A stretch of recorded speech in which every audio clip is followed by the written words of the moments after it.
உங்களுக்கான இன்றைய வாக்குத்தத்தம்.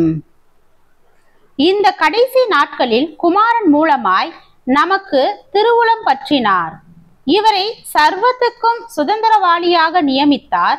இவரை கொண்டு உலகங்களை உண்டாக்கினார்.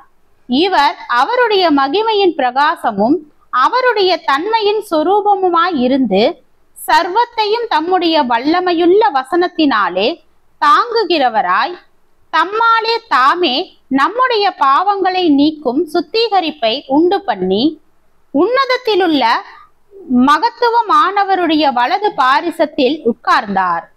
இவர் தேவ தூதரை பார்க்கிலும் எவ்வளவு விசேஷித்த நாமத்தை சுதந்திரித்து கொண்டாரோ அவ்வளவு அதிகமாய் அவர்களிலும் மேன்மையுள்ளவரானார். எப்படியெனில், நீர் என்னுடைய குமாரன், இன்று நான் உம்மை ஜெனிப்பித்தேன் என்றும், நான் அவருக்கு பிதாவாய் இருப்பேன், அவர் எனக்கு குமாரனாய் இருப்பார் என்றும் அவர் தூதர்களில் யாருக்காவது எப்போதாகிலும் சொன்னதுண்டா? மேலும் தமது முதற் பேரானவரை உலகத்தில் பிரவேசிக்க செய்த போது தேவ தூதர்கள் யாவரும் அவரை தொழுது கொள்ள கடவர்கள் என்றார். எபிரேயர் 1 அதிகாரம் வசனம் 2 முதல் 6 வரை.